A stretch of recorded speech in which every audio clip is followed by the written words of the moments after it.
Hey everyone, so our today's topic is Bravo Amir Aga by Khalid Hosseini। जब आप कोई game खेल रहे होते हैं, जब तक आपकी गेम खत्म ना हो जाए या आप या आपका सामने वाला पार्टनर जीत ना जाए, तब तक आपका मन करता है घर जाने का, नहीं करता है ना।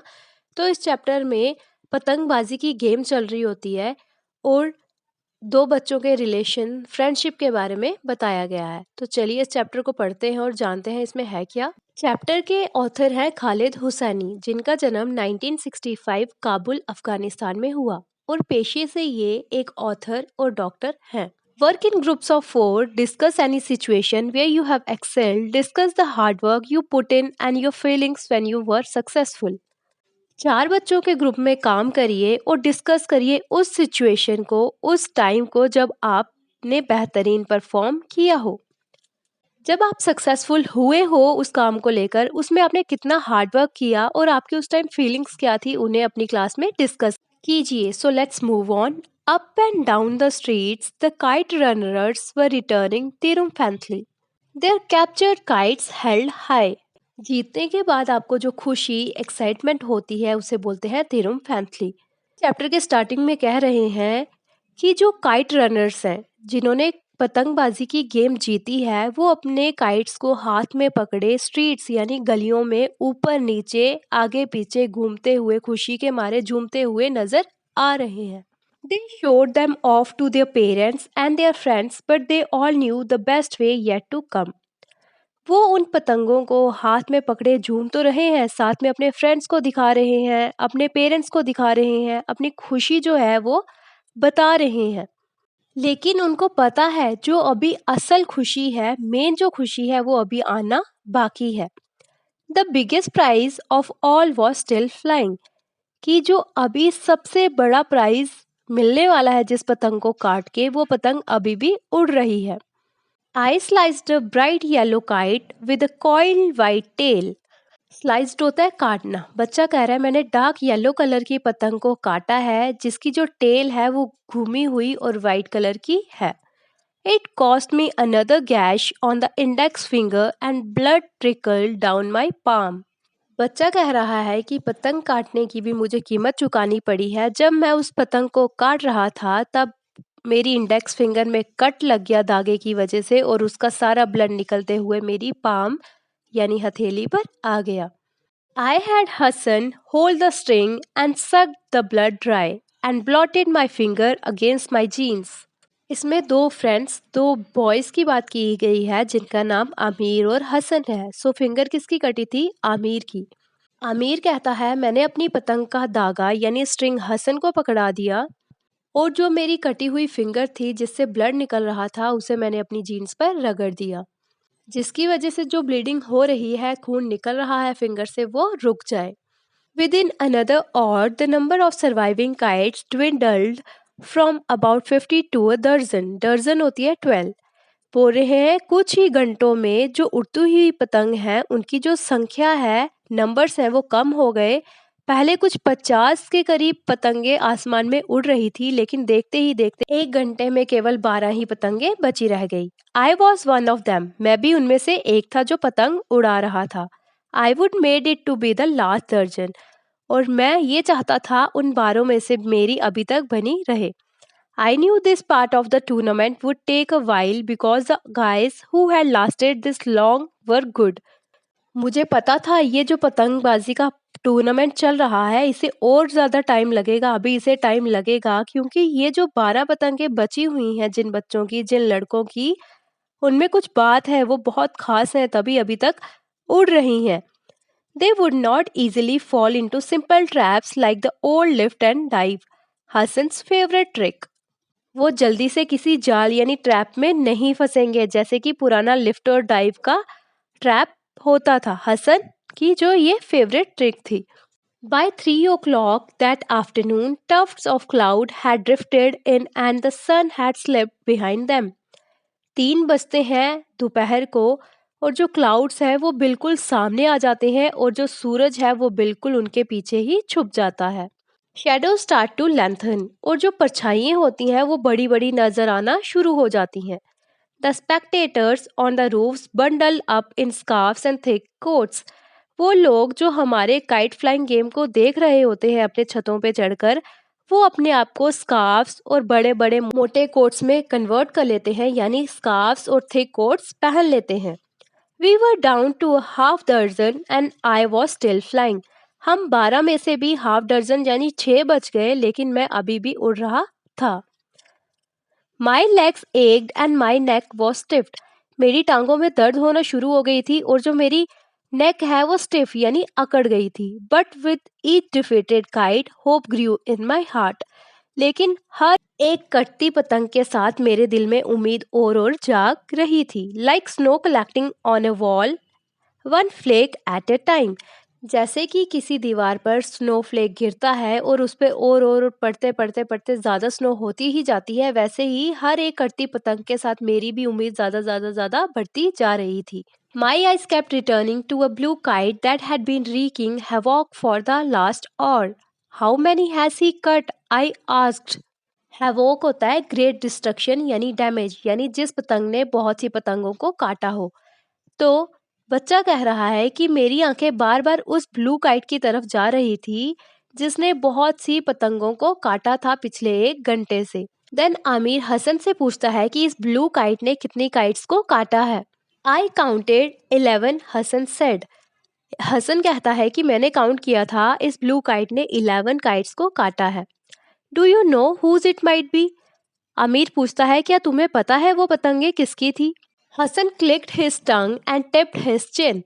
क्लिक्ड होता है जब हम अपने मुंह से कोई साउंड निकालते हैं, जैसे तो हसन ऐसे करके बोलता है that was a trademark Hassan gesture which meant he had no idea. तो वो अपनी टंग से जब करके साउंड निकालता है तो इसका मतलब होता है कि उसे कोई आइडिया नहीं है कि कितनी काटी है उस पतंग ने। The blue kite sliced a big purple one and swept twice in big loops. अब जो बड़ी ब्लू काइट थी उसने लूप करना यानी दो दो गोल बार घुमाया और एक पर्पल काइट को ट्रैप में लाकर काट दिया। 10 minutes लेटर, 10 मिनट के बाद, ही वुड कट अनदर 2। उसने और 2 पतंगों को भी काट लिया। Sending hoards of kite runners racing after them. Hoards होता है क्राउड या फिर बहुत ज्यादा नंबर्स में लोग। जितने भी लोग थे वो उन कटी हुई पतंगों के पीछे भागने लगे थे उन्हें लेने के लिए।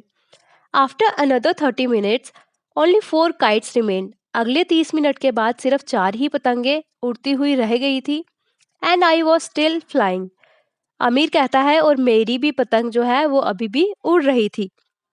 It seemed I could hardly make a wrong move as if every gust of wind blew in my favour. मैं सोच रहा था कि मैं कोई ऐसी गलती ना कर लूं, कोई ऐसा रॉन्ग मूव ना ले लूं, और लेकिन क्या हो रहा था, जो हवा जिस तरफ बह रही थी, जिस तरफ हवा चल रही थी, वो भी मेरे ही फेवर में थी। फेवर होता है सपोर्ट, की जो हवा है जिस तरफ मेरी पतंग उड़ रही थी हवा भी उसी तरफ चल रही थी। I would never felt so in command, so lucky it felt intoxicating. Intoxicating होता है बहुत ज्यादा एक्साइटेड फील करना और उस टाइम दिमाग में कुछ भी क्लियरली नहीं चलना, सिर्फ एक्साइटमेंट ही फील हो रही हो। मुझे इतना लकी और इतना इंटॉक्सिकेटिंग कभी भी फील नहीं हुआ जैसे कि आज फील हो रहा है। I did not look up to the roof. मैं छत की तरफ भी नहीं देख रहा हूँ। I did not dare take my eyes off the sky. मैं अपनी आंखें स्काई से हटा ही नहीं रहा हूँ कि कहीं मेरी पतंग गलती से कट ना जाए। I had to concentrate, play it smart. मुझे कॉन्सेंट्रेशन से खेलना होगा और स्मार्टली प्ले करना होगा। Another 15 minutes and what had seemed like a laughable dream that morning had suddenly become a reality. अगले 15 मिनट में कुछ ऐसा हुआ कि अगर वो मैं सुबह सुबह किसी को बताता तो वो बहुत ही मजाकिया सा सीन बन जाता। 15 मिनट में ऐसा हुआ कि अगर मैं कुछ किसी को बताता तो अगला बंदा मुझ पे हंसता कि हा ये तो तुम ड्रीम देख रहे थे। और हुआ क्या 15 मिनट में कि उस आसमान पे सिर्फ एक मैं था और एक दूसरा लड़का था जो पतंग उड़ा रहे थे, यानी एक ब्लू काइट और एक मेरी वाली काइट। और ये जो था ये मेरे लिए एक ड्रीम सा था। The tension in the air was as taut as the glass sting I was tugging at with my bloody hands. Taught होता है very tight.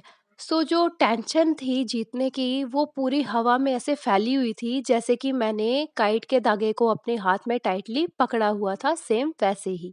People were stamping their feet, clapping, whistling, chanting Bombrish, cut him. I wonder if Baba's voice was one of them. Music blasted. तो लोगों की पाँव के ठकठकाने की आवाज़ आ रही थी, ताड़ी बजाने की, सीटी मारने की, चिल्लाने की, और लोग ज़ोर से चिल्ला रहे थे, उसकी पतंग काटो, उसकी पतंग काटो। और मैं सोच रहा था कि शायद इनमें से एक मेरे बाबा की आवाज़ भी होगी, और म्यूज़िक जो है वो ज़ोर-ज़ोर से बज रहा था। The smell of steamed mantu and fried pakoda drifted my rooftops and opened doors. मंतु एक तरह की पेस्ट्री होती है, और मंतु की खुशबू, तलते हुए पकोड़ों की खुशबू दरवाजों से निकलते हुए, खिड़कियों से निकलते हुए पूरे छतों में फैल रही थी। But all I heard, all I willed myself to hear was the thudding of blood in my head. लेकिन जो मैं सुनना चाहता था, जो मैं सुन पा रहा था, तो वो था मेरे दिल में, मेरे दिमाग में खोखलाता हुआ खून जो कह रहा था जीत, कि तुम्हें जीतना ही है। All I saw was the blue kite. जो सिर्फ मैं देख पा रहा था उस समय वो थी एक वो वाली नीली पतंग। All I smell was victory. जो मुझे उस समय खुशबू आ रही थी वो सिर्फ जीत की थी। Solvation, redemption. साल्वेशन होता है किसी पाप से बचना, रिडम्पशन होता है किसी पाप से फ्री होना। सो उस टाइम पे मुझे सिर्फ विक्ट्री ही मेरे दिमाग में चल रही थी, मुझे उसकी ही खुशबू आ रही थी। If Baba was wrong and there was a God like they said in school, then he would let me win. अगर पापा गलत हैं और वो मुझे कहते हैं कि अगर वैसा भगवान होता है जैसे वो स्कूल के दिनों में बताते थे, तो मैं पक्का जीत जाऊंगा और वो भगवान मुझे जिता देंगे। आई did not know what the other guy was playing for. मुझे नहीं पता दूसरा लड़का किस लिए खेल रहा है, maybe just bragging rights, but this was my one chance to become someone who was looked at, not seen, listen to, not heard. मुझे नहीं पता दूसरा लड़का क्यों खेल रहा है, या सिर्फ अपने अधिकारों को पाने के लिए खेल रहा है, लेकिन मेरे पास ये आखिरी मौका था जिसकी वजह से लोग मेरे बारे में जाने, मेरे बारे में सुने, मेरे बारे में बातें करें, मेरी तरफ देखें। If there was a god, he would guide the winds, let them blow for me so that with the tug of my string I would cut loose my pain, my longing। अगर यहाँ पे भगवान हमें खेलता हुआ देख रहे हैं तो वो हवा के झोंके को उसी तरफ जाने को बोलेंगे जिस तरफ मेरी पतंग उड़ रही है। मेरे हाथ में जो पतंग का धागा है उससे जो मुझे तकलीफ हुई है, दर्द हुई है, उससे मैं अपनी निजात पा सकूं, यानी उससे मुझे कोई पेन फील नहीं होगा अगर मैं जीत जाता हूं तो। I would ensure too much come too far and suddenly just like that हो बिकम नॉलेज। अचानक से वैसा ही होता है, हवा का रुख उसी तरफ जाता है जिस तरफ उसको उम्मीद थी। वो कहता है कि मैं जीतने ही जा रहा था, लेकिन ये था कि कब। I was going to win, it was just a matter of when. मैं जीतने ही जा रहा था, लेकिन बात ये थी कि कब। It turn out to be sooner than later. A gust of wind lifted my kite and I took advantage. एक हवा के झोंके ने मेरी पतंग को उड़ाया और मैंने इसका भरपूर फायदा उठाया। Fate the string, pulled up. मैंने अच्छे से स्ट्रिंग को, धागे को पकड़ा और उसे ऊपर की तरफ खींचा। Looped my kite on the top of the blue one. Looped होता है गोल गोल घुमाना, और ब्लू वाली काइट के इर्द गिर्द मैंने रस्सी को, धागे को घुमा दिया। I held position. मैंने अपनी पोजीशन, जगह ले ली। The blue kite knew it was in trouble. Blue kite को पता चल गया था वो अभी खतरे में है। It was trying desperately to manoeuvre out of the jam. उसने बहुत कोशिश की मूव करने की, टर्न करने की स्किलफुली, और वो मेरे शिकंजे से हट पाए। But I did not let go. लेकिन मैंने उसे छूटने नहीं दिया। I held position. मैंने अपनी पोजीशन, अपनी जगह बनाए रखी, पकड़े रखी। The sense the end was at and. Crowd जो है उन्हें महसूस हो गया था कि जो जीत है वो किसी के हाथ में आ गई है। The chorus of cut him grew louder, like Romans chanting for the gladiators to kill, kill. You are almost there. Amir Aga, almost there. Hassan was panting. Gladiators होते हैं वो आदमी जिन्हें ट्रेन किया गया होता है लड़ने के लिए, यानी परफॉर्मेंस जो होती है लड़ने वाली उसके लिए। पैंटिंग होता है ब्रीथिंग क्विकली, जल्दी जल्दी, कुछ ही समय में सांस लेना घबराते हुए। लोग जोरों जोरों से चिल्ला रहे थे कि काट दो उसकी, काट दो उसकी, जैसे कि रोमन लोग जो हैं वो चिल्ला रहे होते हैं कि मारो उसे, मारो उसे। तुम ऑलमोस्ट वहां पे पहुंच गए हो अमीरागा, ऑलमोस्ट पहुंच गए हो।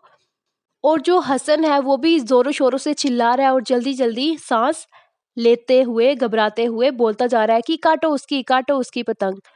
देन द मोमेंट केम, तब वो समय आता है। आई close my eyes and लूजन my grip on the string, वो समय आता है, मैं अपनी आंखों को बंद करता हूँ और अपने धागे को थोड़ा ढील देता हूँ। It slice my finger again as the wind dragged it, और हवा जो है वो चलने लगती है और उससे मेरी उंगली जो है वो दोबारा से कट जाती है। And then I did not need to hear the crowds roar to know, I did not need to see either, और तब जब मैं डील देता हूँ तब मुझे ये भी नहीं होता कि क्राउड की आवाज़ मुझे सुनाई दे या मैं कुछ देख पाऊँ। Hassan was screaming and his arm was wrapped around my neck, उस समय जो मुझे सिर्फ फील हुआ वो ये था कि हसन जो है वो बहुत चिल्ला रहा था और उसकी जो आर्म्स यानी बाजुएं थी वो मेरे गर्दन के आसपास लिपटी हुई थी, यानी उसने मुझे कस के गले लगा दिया था। क्यों? क्योंकि मैं जीत चुका था। ब्रावो ब्रावो अमीर आगा, जीत गए तुम अमीर आगा। कौन कहता है? हसन। यहाँ आपका जो चैप्टर है ये खत्म होता है आमिर आगा की जीत के साथ। इधर आपको पता चला होगा कि अगर जीतने का स्पिरिट हो, किसी ने ठानी हो जीतने की, तो वो हमेशा जीत कर ही दिखाता है। Never lose hopes. So everyone, I hope you understand well. For more topics related to your book, check out playlist class 4th English and don't forget to like, subscribe and share. Thanks for watching.